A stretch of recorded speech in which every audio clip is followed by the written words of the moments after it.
Hi, I'm Maggie, and I am a breast and thyroid cancer survivor. I am also a carrier of the BRCA2 gene. I found out I had breast cancer. It was October 31st of 2015. My son was 6 at the time. It was Halloween. I remember finding out it was in the afternoon, and at night I had to go trick-or-treating with my son. So one of the most scariest Halloweens I've ever had. Initially, the game plan for my treatment based on the mammogram, it was just radiation. Because it wasn't that big, the lump, and my doctors were confident that just the radiation would take care of it. But then the results of the MRI came in, and the MRI showed a whole different other story. The lump was much bigger, and they panicked. They panicked, and they said, okay, we have to start chemotherapy. We have to do chemotherapy. So 6 months of chemotherapy almost immediately, then followed by a lumpectomy to remove that affected area. And this was on my right side.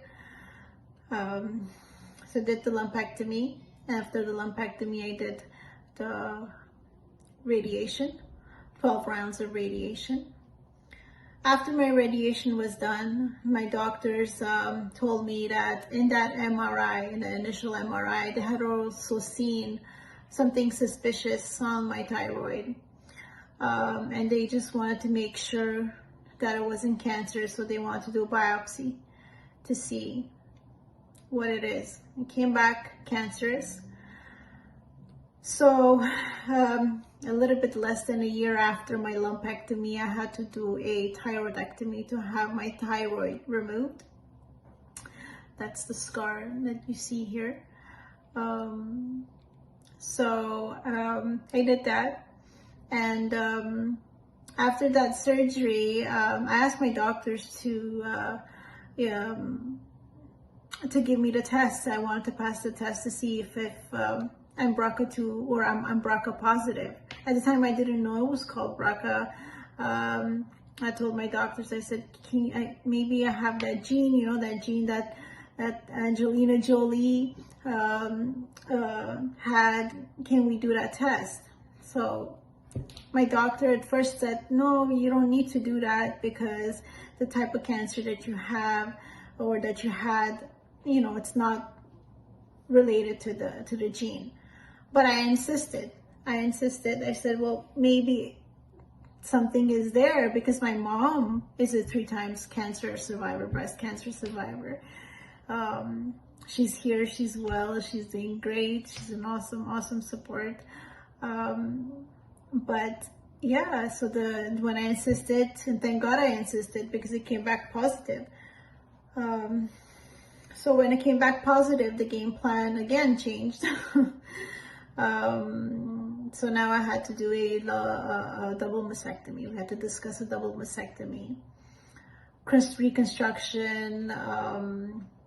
So I did those at the same time, the double mastectomy and the reconstruction. Yeah, and about 2 years ago, I had my final surgery, which was my hysterectomy. That surgery was the hardest for me. I was just a little bit more emotional about it. The rest of the surgeries and throughout my cancer journey and my treatment, I was just kind of, I wired myself in a way where, I had to survive. I had to just kind of like go. I didn't give myself time to feel anything too much. I wanted to be, kept myself strong for my son, for my family, for the people around me. It's crazy to say, but I saw the fear and the pain in the people around me and my family and friends, and I just kind of, put the responsibility on myself in a way to just kind of stay strong. It wasn't a burden. It's just that's the way I took it, and that's what I did.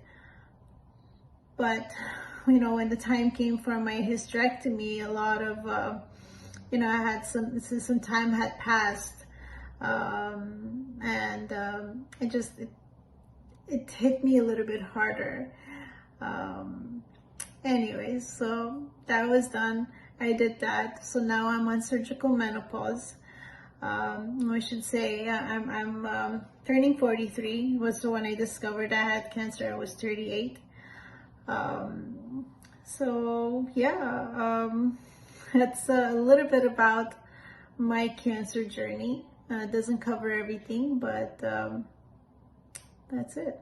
And today I hope to be an inspiration, a little bit of light in someone's life, just to show and to say that sometimes you feel like the whole world is crashing down, and sometimes it really is, but it's not the end.